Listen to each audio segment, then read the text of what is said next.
This episode of The Reasons I'm Broke is brought to you by Audible. Sign up today and get a free audiobook download and a 30-day free trial at audibletrial.com/nerdupmedia. There's over 150,000 titles to choose from, all available on your Android device, Kindle, and iPhone. Enjoy the show.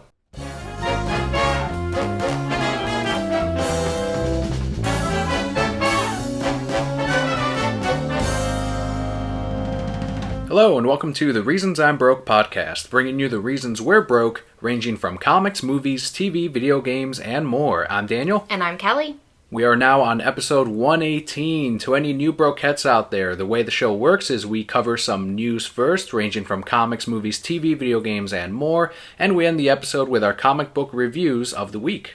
We're going to jump right in with some DC news. They have announced their March 2015 solicitations. Always exciting. Next week should be the previews catalog. That's where you can watch the rest or see the rest of the solicitations for every other company. But for DC's, this was pretty significant. Right before the Convergence break, many DC books will be getting their final issues. So very scary. There's a lot of books we really enjoy. And we all knew that Convergence was coming. We were going to have 2 months of it. And then we don't know what's going to happen after that. A lot of people speculate that it's going to be a soft reboot, bringing back some of the stuff from pre-New 52 that a lot of the older readers still miss, and keeping some of the stuff that did work in the New 52. We talked about this before. Pretty good plan. Either way, as long as they keep the writing the same with some of the writers, some of the books that are actually working, and then maybe give a fresh start to some of the other characters. And it looks like they are doing that with the cancellations.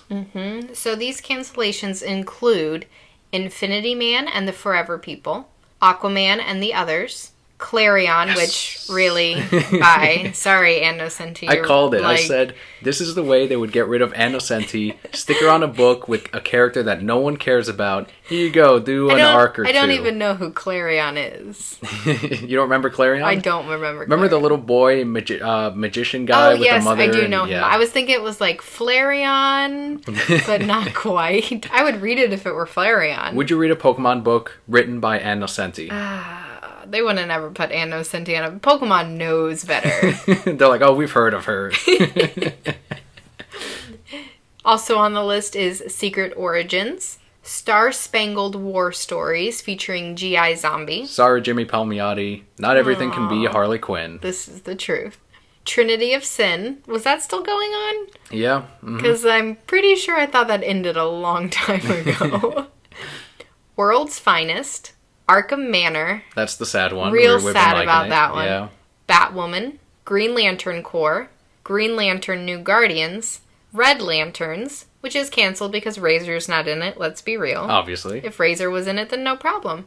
Swamp Thing. Earth 2 World's End. New 52 Future's End. And Batman Eternal. That is a lot of books. That's a lot of books. A lot of cancellations. But to be fair, about half of these I can easily see, get rid of that shit. Clarion, yes. A lot of people were saying that they were surprised that Gotham Academy was not on that list. Since they got rid of Arkham Manor, it looked like Gotham Academy was going to be the next one. I don't feel like they have enough issues under their belt, and same with Arkham Manor, actually, to gauge sales. For Arkham Manor, maybe they expected higher because it is more of a Batman-focused book, or it could just be that he or she only wanted to tell this one story arc. That's what I was thinking. Like, none of this actually means that it's for real canceled, except for Clarion, that's for real canceled. But some of them may just be the story's over. You know, with Convergence, we don't know what's happening afterwards. They could be starting something new that their story wouldn't fit into. And it does sound like it's going to be something fresh for all of the DC titles. I was reading a recent interview with Scott Snyder on his Endgame story. He said that this Joker big tale is really a love letter to Batman's 75 years, and a big thank you to all of the fans that have been supporting the entire Batman team throughout these years since the New 52 started, and really throughout the entire 75-year run. But he did say after this arc, it will be a fresh start for the Batman family. That doesn't necessarily mean a full reboot, but whatever happens here will have enough changes to cause anyone to look at this and be like, okay, this was the New 52. Let's see what happens with the new story, which apparently they're already nailing down some pencils for. I think it's going to be the Court of Owls. Really? You think they'll bring them back? Oh yeah, he already said that he's already got a story in his mind for right after the Joker for the court, that they're going to come back bigger than ever. So we know that the 2 weeklies are coming to an end.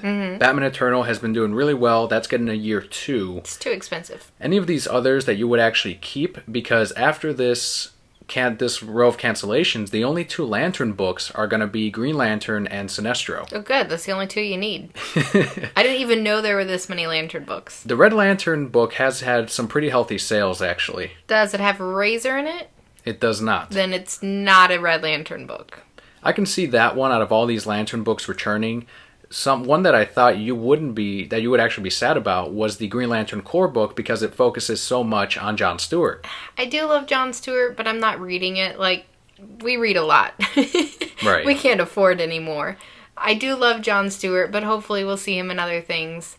Maybe a movie? Do you think he can support his own comic book? I believe so. He was pretty badass in Justice League. He was, definitely. Really badass. And then throw in Hot Girl and have that little love story. I like when he goes back to his hood, and naturally he heads straight to the basketball court, and he's got like his little beanie on, the shady beanie. Yes. And I'm like, look, really, guys? He picks up a crowbar. I'm like, you should probably not do any of this, Jon Stewart. Bringing more attention to him.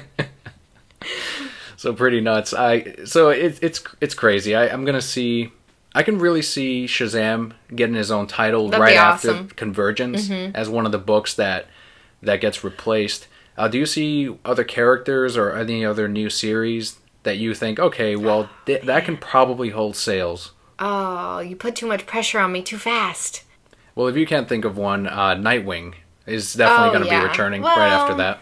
That isn't surprising though. I'm thinking you're wanting me to think of something surprising. Let's do a Razor and Aya book. Can we do that? They could support themselves. Aya exists in the DC universe, in the main one, not Razor though. He's yet to make his debut. Can I tell you, I look at every background ever for Red Lantern Razor whenever there's a Red Lantern nearby. I'm like, is he here? No, he's not. So moving forward with the Solicitations, we know that Endgame is going on right now in the Batman universe. The Joker is insane, and we will have a review of that book later on in this episode. Batman's Endgame will spread to the rest of the Bat titles through tie-ins. Yep, so we will have tie-ins in Arkham Manor, Detective Comics, Batgirl, and Gotham Academy. So all the citizens of Gotham are Jokerized, and we're going to see how the Bat family deals with the chaos that goes on. And how DC gets more money. Yeah, I don't think these tie-ins are going to be as significant as Death of the Family, because in that one he made it a point to go after individual members of the Bat family. Here it's more like Zero Year, where it's just craziness going on in the city, and it's like, well, let's see what's going on with these other characters. The main one that I'm excited for is actually Arkham Manor. I want to see how, if he's still undercover Batman, how he's going to protect his own house. And the other one, too, is Gotham Academy. Yes, I'm very excited for that one. You're going to see how students are going to use their wit. Like, obviously, they don't have superpowers that they can just really deal with. They actually have to use the school and their tools and really themselves, use the friendship that they've built throughout these couple of months and see how they can survive all of this. And Snape and the wands. He's gonna protect the children out of off panel. He just jumps right in like, oh yeah, fucking Snape's here. You're safe, kids. Always. I love when that movie's on in the break room and Snape's there, and I always go, oh, he's so dreamy. And everybody looks at me like I'm real weird. But they don't know. They don't understand. They don't? So we did a review of a book last week, and some bad stuff came out of it. Not our review specifically, but out of this comic. Correct. So last week we read Batgirl number 37. Was it our picks of the week? It was my pick of the week for sure. Yes. It was a great book, but this book did cause a lot of backlash among LGBT communities. So to give you guys the spoiler and what the controversy is, if you haven't read the comic, you can pause the podcast. But for this one, the imposter Batgirl, turns out it is actually a man. And the reaction during the reveal from the rest of the crowd and from Batgirl, they're all like, huh? What? That's weird. Get out of here. You're not Batgirl. You're a man. And me reading it, I didn't see, like, it went right over my head. I'm just like, okay, so he got revealed and we know that's not the real Batgirl. And I continued reading and it didn't change, it didn't stop me at all. I just kept going. But for a lot of people, especially in the LGBT community that's more exposed to people who do cross-dress or transvestite or anything like that, they did feel like this was actually promoting this negative idea that people who cross-dress are weird or evil, because he was a villain in this story. And that for them, it was pretty upsetting. Right. The readers felt that this single issue undid all of the progress that the previous writer, Gail Simone, had made with transvestite and cross-dressing characters. So we're going to go ahead and read the apology from co-writer Cameron Stewart. He put this up on Twitter, and then we're going to give our thoughts on the whole issue. Mm-hmm. Cameron Stewart wrote, "We have heard the complaints about this issue and are listening carefully to the reactions with grave concern. We could go on all day about our intentions for the issue and the character of Dagger Type and what our goals were and weren't. But our intentions do not invalidate the legitimate reactions that some have had to this story. Those reactions are honest and heartfelt and exist regardless of our creative intentions, and we don't wish to dismiss them. We deeply regret upsetting readers who place their trust in us, but we are indebted to those who stand up and speak out about their perspective stories like this. Their commentary led to universally better storytelling from both ourselves and others, and we hope to live up to that standard in the future." Beautiful apology. Mm-hmm. Like, I don't see... Gorgeous apology. Anything that... Nobody can get mad about that. Absolutely not, like, because... You can't. It wasn't, let me defend what I did. It's, oh shit, I am so sorry that this is how it was perceived. Exactly. A lot of people would go, well, this is what I intended. I don't see why people are offended. This is actually what I meant. Even if they don't say, I don't know why people are offended. If they can just go, hey, this is actually what I meant by this, and it's funny because of this. And no, he said people were actually hurt, and we understand this. And there's no way that I'm going to right now defend anything. Mm-hmm. And even on Twitter, he did, after he posted this apology, he said he took a couple of days after everyone was saying stuff because he knew if he responded immediately, it would be a knee-jerk reaction, and he wouldn't fully understand where people were coming from. He would just immediately go into defend mode, and that's where you actually snowball everything. Oh, and yeah. The whole team was smart about it. Yeah, absolutely. From the few public relations class that I took, like one, really, this is just perfection. I was so happy to have seen this, because like you said, typically it is, whoa, whoa, whoa, guys, no, like, love you all, this is what I meant. But that somebody pointed out, I understand this thing that I worked so hard for. I am sorry that it offended you to such a great extent. It was magical. They got more views from this apology, I believe. This was such a good apology. I wasn't offended, and I was still like, all right then. Thank you. That's how good this apology was. I felt redeemed, even. You pardoned him. I did make sure to let him know, though, this was still my pick of the week, regardless of, the reaction of it. And I do want to speak. We didn't have any listeners that were like, hey, why was this your pick of the week, you assholes, you pieces of shit. None of that happened, and to great, credit to any listeners out there. If you were offended by the book and you weren't upset by me picking it as my pick of the week, I still want to explain that it doesn't change the fact that that was my favorite book of last week. I was entertained by it, and I wasn't offended, and that's probably why I did enjoy the book so much. But I do understand and recognize that even that people were harmed while I was enjoying this, and that sucks. Like, that other people had to, a large number of people had to endure this criticism that this book was inadvertently making while I enjoyed it, while people like me could enjoy it. And that kind of sucks that it was such a large hit for many people. Mm-hmm.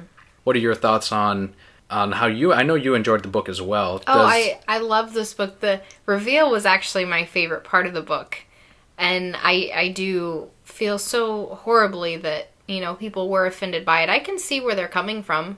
Mm-hmm. I did not pick up any of those vibes from the book. I honestly do not believe that that's what the writers were trying to tell. Of course. But I can see where that hurt comes from. And, I'm hoping with this apology and hopefully with an explanation, they can move past that to enjoy the book as well. Because at the end of the day, the storytelling was great. The art was great. This was a very great one-shot, perfect story somebody could just pick up and enjoy. The one thing I do want to address before we move forward, and this is the big people that feel like they shouldn't apologize for this are putting this argument forward. They're saying, so we can't create a villain that is a cross-dresser, like are all cross-dressers good people? That's not what they're saying, though. I think the thing that they were offended about is not that he was a villain. It was more of their response to him coming out, so to say. Because they were, oh, that's weird. Like, yes, that was said in the book. The audience was shocked that it was a man. And kind of like, oh, get off the stage. You can't be Batgirl. Right. And I think that's what they were offended by, not that it was a villain. Yeah, because it's almost as if they're speaking to those people that are that do cross-dress or that do change on the whatever it is. And that, you're right, that is probably where most of the hurt comes from. Sure, some of it is that he was a villain, a bad character, fine, but most of that is from the reaction, because you can have villains that are handled a little bit differently and people don't quite react the way they did for this. I think the main problem here is that there is so little representation of a cross-dressing character in comics that's positive, that another negative one just adds to this non-existent portion of it. Or if there were negative stereotypes before in comics, it's just adding to it. Right. And until you have more positive representation, you're going to see reactions like this. And that just shows the imbalance that we have currently with characters like this, that we haven't used them often or much at all in the DC universe, that when we do see a negative one, it just hurts those people way more. I think we should just put Superman in a dress and everything would be better. That's still my favorite character. My favorite gay character is Superman. Superman, gay for Batman. Oh, he loves fabulous. Batman. Yes. That is the best representation of a gay man in comics right there. Superman. Truth, justice, and the American way. He's not even a human either. Like, so it's just crossing all kinds of boundaries. It's an alien. So progressive. So we can move on to some Marvel news that actually sort of relates to the Batgirl, this new Batgirl. I have a lot of feelings about this news. All right. So Marvel has unveiled a new costume for Spider-Woman. Yeah, that went up this week. Series editor Nick Lowe claims he's been planning this redesign since March, although it didn't debut when the series did in November. Yeah, that's kind of the weird, interesting part about this. I can see them sort of saying, okay, look, we did have these designs back in March, and I'm sure every time they do a new series, especially for a character like Spider-Woman, they probably have one of their artists like, hey, come up with some different costumes, and maybe we'll use that, maybe we'll use the classic. They leave the doors open, and it looks like, I'm thinking they went with the classic costume with November's launch of Spider-Woman, and now that Monera cover, that variant came out, and they saw that craziness, they went, okay, we need to use one of those redesigns, and what do you think? No, that's not at all what happened. Not at all what happened. So they were going to keep her regular costume, right? And then there was the cray-crayness with, like, the costume. The Monera variant? Yes. And people were all angry, so they're like, oh shit, we need to redesign. So when they say March, they mean March earlier in December. And not really in March. They came up with this shit like last week. So they're drawing a lot of parallels between the Batgirl costume and the Spider-Woman. Because it's the same thing. It's the same thing. Rick from our own Nerd Up Media Network, he actually texted me that morning and he said, why is Batgirl wearing a black and red costume now? And I saw another comment on Facebook that said, Spider-Woman of Burnside. Yes, it looks very, very similar to Batgirl's. Lowe did go on to say, to operate on the level she wants to, she needs something that can pass for semi-normal and that can be turned on to crazy if she needs to, referring to the new costume. So women like Batgirl's costume, so let's give Spider-Woman the same costume. Alright, they look a little bit similar, sure. They're both jackets, they're both pants. It debuts in Spider-Woman number 5, which will be next year. But we did have a question from Broquette listener on Facebook, Justin, who asked, so what do you guys think of the Spider-Woman costume change? So let's talk about the actual costume, what we actually think about it. Okay. Like, we criticized the whole idea of it, sure, fine, But we actually I like the costume. I do. I like the costume as well. I think it's a lot of fun. I think it would be fun to cosplay because it seems like it's simple enough. Much like the Batgirl costume did, it adds a sort of youth and fun to the book. So rather than just your stereotypical costume character, this could be someone who is any of us. Right. And it modernizes it like crazy. Cosplayers are going nuts because it's something that they can really do. It's fresh, it's new, it's feasible, it's not as difficult to make as a Spider-Woman one. You don't have to be in good. Great shape because there's no spandex. Right, there's no spandex involved. But it is a great costume. I do enjoy it. I think it is an improvement on the classic one, and at any point, if the series ends up getting canceled, they could always bring back the old costume. It's just kind of... I think this is a reaction to that Monero variant and them taking a step and being like, okay, look, maybe we wouldn't have had this problem, not necessarily because of the artist, but because of the way the costume is designed. And it really is like a tight-fitting costume. And anytime you see a Spider-Woman statue or figurine, it's that same, tight-fitting thing. And up until this variant, that's when people spoke against it. And so I think that's what this reaction and why they're doing this. Mm-hmm. Agreed. Now let's talk about how else I feel about it. Okay. It's silly. It's so silly. The actual design or the fact that they made a new one? Okay, so I was wearing a jacket when you showed me the picture. Mm-hmm. And I zipped up the jacket.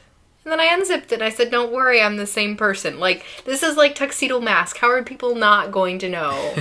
How are they not going to know? She's referring to the fact that in one of the designs, whenever she turns into Spider-Woman, she puts on the goggles, presses a switch, and it opens the goggles up into like this cool design, which is what you see in the finalized costume. And then when she zips it up, that's when you reveal the Spider-Woman logo. When she goes undercover, she unzips it, and the folds actually hide the logo, and she just takes off the goggles, which can turn into regular glasses. So she's saying, how are people not going to notice? How are they not going to notice? I chalk it up to, it's comics. It's comics. It's like Tuxedo Mask all over again. Especially in this new Sailor Moon series where he wears the tuxedo everywhere. Mm-hmm. I don't understand.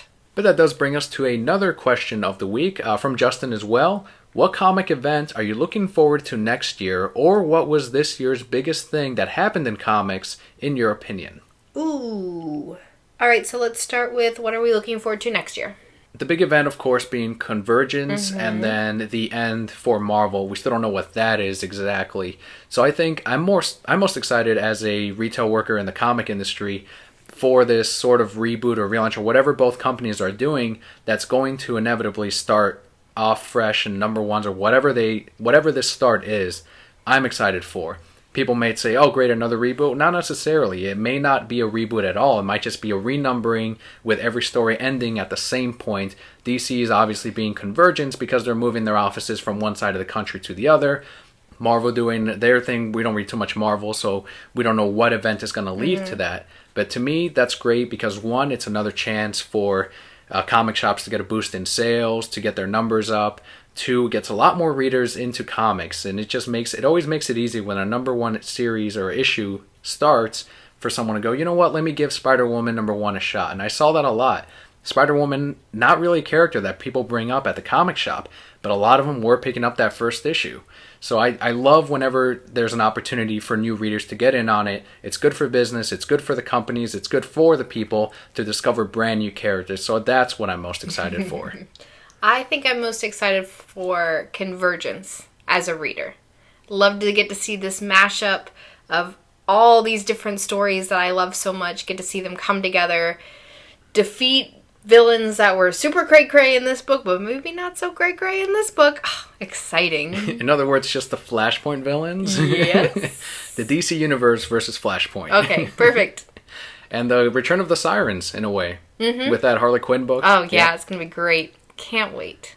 So as far as this year, the biggest thing, it's going to relate to a book that we're going to talk about later, but that's my personal favorite thing, is this whole Robin Rises event. I've loved it, and it's easily solidified. We'll probably talk about it later, what our favorite comics of this year were, but I'm already saying Batman and Robin. I wouldn't so much say my favorite part was his rising, but his death. And the few issues after that, and getting to see Batman just raw, and man, that silent issue, I will forever remember that. Right, and all of that was from last year leading up to all of the different team-ups as he searched for Damien's body while still dealing with the fact that my kid is dead, I just need to get his body back. And I need to lay it to rest properly. Like, that was awesome, you're right. If you have a question you want to submit, just submit it on Facebook or on Twitter, facebook.com/thereasonsimbroke, or on Twitter @reasonsimbroke. Thank you so much, Justin, for submitting the questions.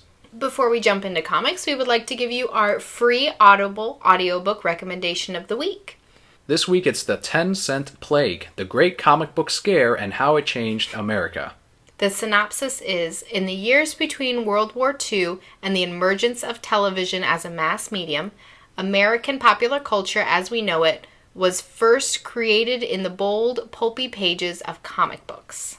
This audiobook is free with your trial when you sign up only at audibletrial.com/nerdupmedia. All of our brokettes get a free audiobook download of their choice along with a free 30-day trial. Again, it's audibletrial.com/nerdupmedia. And we've got our comic book reviews. We've got an indie book, a Marvel book, and a ton of DC this week, which was the opposite of last week. We only had like 2 DC books. Yep. But we're going to kick it off with Adventure Time Banana Guard Academy, number 6 of 6. It's written by Kent Osborne, Dylan Haggerty, and the art is by Madeline Rupert, colors by Whitney Kogar. This is my pass of the week. It was almost my pass of the week, but I feel like this book, along with the previous couple of issues, really separated themselves from the rest of the series, which could be a bad thing, and it might be why it was your pass of the week. If you really enjoyed everything that was going on in the first 3 issues, and you felt those were tied in and compelling, the next 3 are so vastly different from that it could be a bad thing for some readers. I think that's what it was for me. I picked up this book and I went, oh, there was another one? Like, I felt the last one just ended it, and it was great, and it was well wrapped up, and now we're suddenly in the future with this very minor problem that they just very briefly brought up in the last one, and suddenly it's what the whole issue's about. See, I kind of like that because this was sort of a standalone story from the rest of the series. Like, the art was so much different than the others. Like, even though it's the same artist, like it's different with this post-apocalyptic robot future that he accidentally created in the very past in the last issue, Peppermint Butler. And then when they finally tie it into the very first issue, it just makes it that much funny because you're like, oh yeah, that little event that happened way back 6 months ago, and now we see how it changed, and now all of this is canceled. Like, that is funny to me. Like, that's where got my enjoyment out of this. Okay, Louis C.K. We do have another Adventure Time miniseries that will be coming up after this. It'll go to Marceline. Maybe she and PB can be in love. Maybe. Next up is our Marvel book. It is Miles Morales, Ultimate Spider-Man number 9. This is written by Brian Michael Bendis with art by David Marquez, and the colorist is Justin Ponsor. Another very different book from the rest of the series, and only in a good way. I don't know if any readers are going to have a problem with this. We get a ton of backstory on Miles' dad and his relationship with his brother, and I feel like this is going to bring a lot of justification to Miles' life and how he handled his relationship with his uncle, who, as you know from the first arc, did pass away. Just brings us so many answers to everything, and right. I'm so glad the book has gone on this far to give us a true background into Miles' family, and not just the character, the main Spider-Man. I agree. I loved this book. Miles was in it very little, and yet I was so excited to read what was going to happen next. And it got to the end, and I'm like, no! I have to know what. It's just wonderful. Everything that happened with his dad just up and leaving made so much more sense. Definitely very key for this arc, and it was fabulous. Very solid issue. Read it for yourself. First broquette that heads on over to marvel.com/redeem. Put in the following code. Get a digital copy. Your code is NTMC18I29RJM. And now we have our DC books. This is where I struggled for my pick of the week. First one being Batman number 37, written by Scott Snyder, backup story written by James Tynion IV, art by Greg Capullo and John McCree, colors by FCO Plasencia and Michelle Madsen. Every time Joker's involved, it's always crazy, and I always get so angsty, and I need a drink afterwards. we now know the theme to what Joker, like, we know he's upset. This is the dealing with the breakup with the Batman that we saw in Death of the Family. Mm-hmm. This is now a scarier Joker than we had before, which is odd because he physically doesn't look any scarier. Before he had his face like wrapped on off, and he's just hanging off, and it was creepy and disgusting, but it was all about love of Batman. Now it's just this cold, crazy... He's kind of debonair, though. I mean, he's got his hair all slicked. Got his makeup done real nice. And we still don't really know how he got his face back. He just claims he regrew it, but what does that mean and how? And it's so many questions. And that is the theme of the Joker in this book. This is a character now that has transcended mortality, seemingly. Like, we don't know. And an event in this issue supports that. Mm-hmm. The backstory with all the crazy people and telling their origin of the Joker, all of that supports that. And then finally Batman speaking to himself and saying, this man is just a man. Keep telling yourself that. Mm-hmm. You're Batman. You will defeat this. You will come through like you always do. Just that little bit of doubt that you see in Batman's mind just completely shatters it all and goes, fuck, this is bigger than before. Somehow the Joker story continues to get bigger and scarier and more demanding out of all the characters involved. He does. It's terrifying. I always knew that the Joker was Batman's biggest villain, but having seen this and Death of the Family, like, oh man, it's even crazier than before. I only want Batman to deal with Joker. Continues like that. I want Penny too, who is Alfred Pennyworth's daughter, to stay out of this. Alfred as well.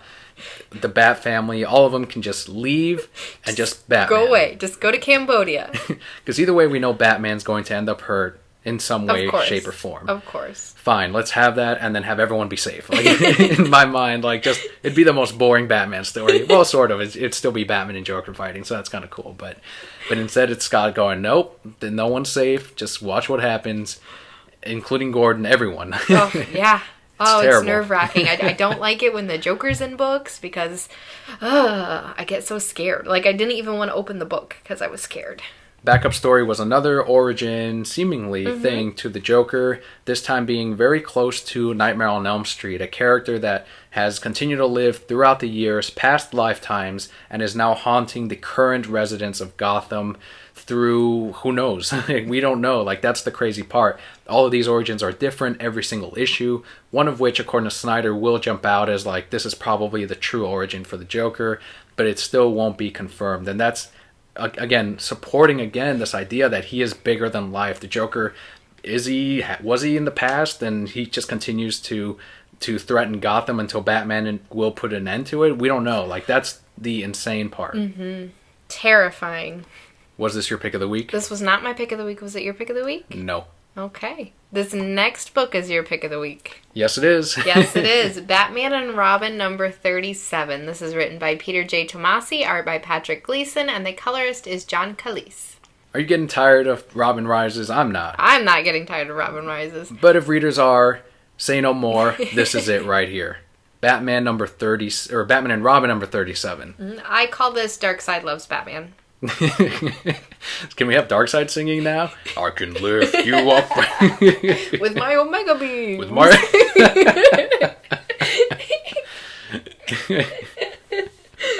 perfect. Take you to Apocalypse. I can't fit that anywhere in there, but it would be in there. Yeah, from that opening page, he is like, you left these scars on me. Why does he sound like Buffalo Bill from Silence of the Lambs? Did you fuck me? Alright, fuck me. Puts the lotion on the skin or else it gets the Omega Beams again. And he does a dance. Do-do-do-do-do-do-do. Little tuck. Goodbye, Batman. I will be coming soon. Yeah, you get that in this, and it's great. I loved it. Love the issue. You want to fight between Batman and Darkseid. It doesn't disappoint. It's not one of those comics that's like, look at the cover, holy shit, are they really going to fight? You open it and they don't really end up fighting. Kind of like that Batman Beyond versus Batman story that we got in Future's End a couple of months ago. No, you get Batman versus Darkseid. People say Darkseid would be able to kill Batman. No way. Like, done. Read this fucking issue. Read this issue, you get that struggle between the two characters, and you get, of course, Darkseid falling in love with Batman, because everyone falls in love with Batman. Everybody does. And it's pretty obvious when you read this. Like, Always, somehow Darkseid ends up respecting the Batman. Always. Who doesn't respect the Batman? He puts them in their place. He does. And they love it. Yes, they do. The best part of this issue for me, though, was the ending. Of course. Don't want to spoil it, but I'm pretty sure you all know what happens. If you're reading any DC comic, they actually put it at the very end of it. Like, there's just this big splash page of, look what happened in Batman number 37. And if you thought those solicitations were fake like we did, just read the comic. It'll all make sense. Mm-hmm. And yes, this does all reflect with everything that Peter J. Tomasi and Pat Gleason have been doing throughout the series. You have that iconic picture of Batman hugging Damian in the first arc, and then you have in the second one after the death, he's just hugging the clothes. Nothing is there, just the Robin costume. Batman is alone. You get another parallel in this third part. I don't know if they'll do it again before Convergence, but it's just all reflects and makes sense, and it just shows that they really know. They've said it before. All of this has been planned since before the New 52, this big story that they have, because they knew that Grant was going to kill off Damian before the New 52. Yeah, because he's an asshole. But now it's just beautiful. Like, it's a work of art in writing and comic book form. Definitely my pick of the week. Mm-hmm. Mine as well. Next is Batman Superman number 17, a.k.a. Superman Loves Batman number 17, even more than Darkseid. Written by Greg Pak, art by Ardian Syaf, and colors by Ulysses Areola. I love the cover to this one. We got the Darwin Cook variant, which was cover price. It's perfect. It's just a perfect cover. It's Batman and Superman, and they were defusing a bomb. And Batman was feeling generous, so he's smiling. And Superman's looking at him like, oh, this bomb. Nick of time, because there's like 1 second left on there. We should get out of these sweaty clothes. And it's like, Superman, you could have stopped the bomb the entire time, but he just wanted to be there to the last second with Batman. Good job, Darwin. He wanted to shield him with his body at the end. Just in case it did go off? Yes. Like, oh no. Oh, let me shield you. Protected you with my body. I may be protecting you, but I feel the safest. That is everything this cover is saying. Superman Loves Batman theme song.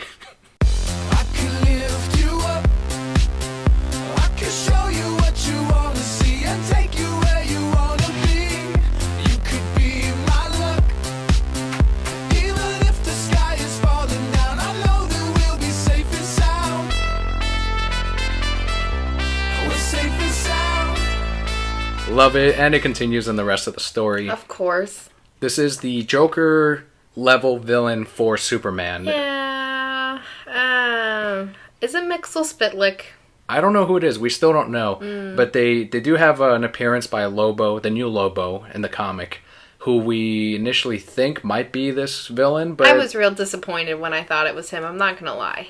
Well, read. Like, I keep wanting to spoil these comics because they're really entertaining. But it's still a great story. I can't wait to find out who this is, because you can tell Superman's having such a hard time with it. Like, people are dying and it's his fault, and there's nothing he can do about it. And now Batman is being threatened on top of that in this issue, like it actually happens. No, that's my man! That's one thing I'm going to ask you, because you're the Superman Loves Batman expert. Sure I am. Why didn't Superman immediately turn around when Batman said, "It's coming from the Batcave"? Because he has to keep up appearances. No, because his heart just stopped. He couldn't even do anything. He was frozen? Yes. His love couldn't overcome that, so that he can just lightning over. That was his worst fear ever. So that's the one that's Superman's other weakness? Yes. Like Batman's being out of reach? Of course. Because it was... he could be dead already. But we'll see in the next issue, he goes like as fast as he can, like faster than the Flash, to make it to his one true love. But his one true love is Batman, and he's already stopped him. So, I mean, really, waste of energy. Yeah, we're loving it. I can't wait to see who the villain ends up being, who this Joker sized. Supposedly, Greg Pak said that we have seen him in the New 52 already. Huh. So, I think it's Mixel Spitlick. Mixel Spitlick. Mixel Splixel. Our next book is Catwoman number 37. This is written by Genevieve Valentine with art by Gary Brown, and the colorist is Lee Loffridge. Based on the solicitations for March, it looks like Catwoman will be returning back to her regular role as Catwoman in Gotham. But in the meantime, we do see that she is being tested by other people in Gotham, other criminals, and they want to see if she is going to react the way that she needs to continue to survive in Gotham as the head of one of the biggest crime families in town. And yes, it's kind of crazy that Catwoman, you do see what she's made of, but at the same time the struggle that comes with it, because deep down she is a good person, but she is willing to do those things that maybe someone like Batman or another character, someone, I want to say weaker, would not be able to do. Not that Batman is weaker, but he would find a different way and never do it. Whereas someone else would say, no, I can't, and then they would immediately get swallowed up by the rest of the family. Right. I am enjoying this book. I'm not in love with it, but I do really enjoy this book. I like seeing the side of Catwoman because she understands that at its core, Gotham is crime. So if you want to make Gotham better, you have to make its crime better. She understands, whereas Batman's going out and just trying to defeat all crime, she understands that you can't do that. You have to control it and manipulate it and use it for what it needs to be used for, to make everything better. Which is, that's why she and Batman are so great together, and they should just, live happily ever after. You meant Talia. No, I can edit. No. I'll edit my voice over like Talia.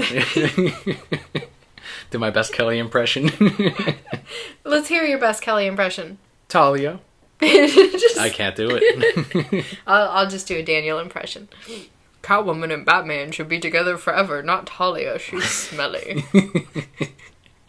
Next book is Justice League number 37, written by Jeff Johns, art by Jason Fabok, colors by Brad Anderson. This is continuing with our Amazovirus. Right. And cray-cray things are going down, man. You get the Amazovirus, you get a random superpower that infects you, and then eventually your body breaks down. And the Justice League are trying to stop that, but really the only members that are sort of in duty or actually capable of fighting this are the Trinity, Batman, Superman, and Wonder Woman. Mm-hmm. And we'll see how long that lasts. Exactly, yes. But this is really cool. We do get to see Patient Zero, who has all of Amazo power and looks at Superman and goes, what can you do? Because I'm pretty sure he said that in the show also. And starts to take over some of his powers, and then things get really crazy. We don't have a lot of time. Lex Luthor is just like, I'll fix this. And I'm like, no, Lex Luthor, you're the reason this is happening. Yeah, I can't wait to see where Lex Luthor's plan came into all of this, and if he truly is, I mean, obviously he's going to have bad intentions to creating this, but if he really is going to be the hero in protecting the rest of the city and the rest of the Justice League. Now let me ask you, because I was thinking about this the other day, because I take long car rides to work and I think about things. If you could get a superpower from the Amazovirus, what would it be? I'd pick super speed. I wouldn't do flight. Like, yeah, it'd be easier to get around, but so would super speed. If you can run out on buildings and all of that. What about you? Very generic. I would pick the superpower to be able to pull into a parking lot and know where there was an empty space. Especially now, they're in the holiday season. Hell yes, that would just make my life so much easier. Rather than parking in, the very back first space that I come to, I could just be like, lane 4, 3 aisles, or 3 spaces in. Bloop. Got it. That's actually, you know what? I'm going to do a PSA as well, because that reminded me of something else. PSA, Daniel's PSA for the holiday season. We're recording this on December 20th. If you go into a store and you get pissy because something is out of stock, it's fucking December 20th. You had all fucking year to buy a gift for this holiday season. It's on you. That's all I'm going to say. Okay, that was a great PSA. I'm Kelly, and I approve this message. So we got the next book here from Vertigo. The Sandman Overture number 4. This is written by Neil Gaiman with art by J.H. Williams III. Worth the wait. Yes. I loved it. Absolutely. I did really, really, really like this book. It told a great story. There was a lot of stuff happening. Art is beautiful as always. This, I would say, is the best artwork from all the books that we got this week. I would agree with that, yes. There's different mediums used. There's digital, there's watercolor, all from J.H. Williams III. And it works with this book, and it even changes based on what the characters are saying. Mm-hmm. They do a little bit of what Batman did, where you have to turn the book to actually read what dialogue is going on. I just turned my head. Is that weird? I probably look like an idiot. No, it wasn't that difficult. Like, you could follow along, just not even touching your book, and it'd be fine. But yeah, you get more insight into who, the Sandman is and how he reacts to someone like his father.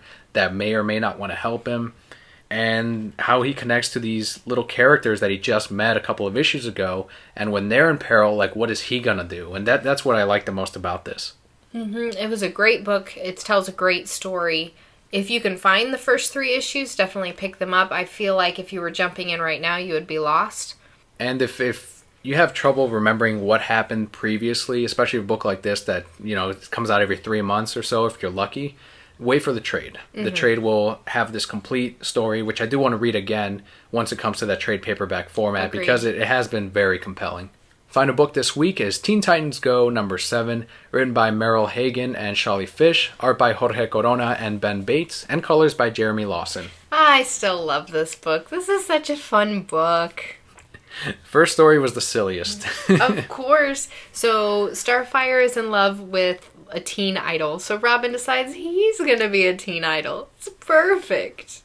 Yeah, and then shenanigans occur. It was my least favorite of the 2 stories. I really like the backup one in which Cyborg loses the outer armor based on a fight that he got in. Or it wasn't a fight, it was like an acid thing that sprayed on his armor. Yeah. So he feels naked. So he puts on a trench coat, which completely changes like the way others view him. And they're like, oh, Cyborg's pretty fucking cool. And kind of a badass. I don't know who it was. I think it was Robin. It's like, he's just wearing a coat. Like, that's it.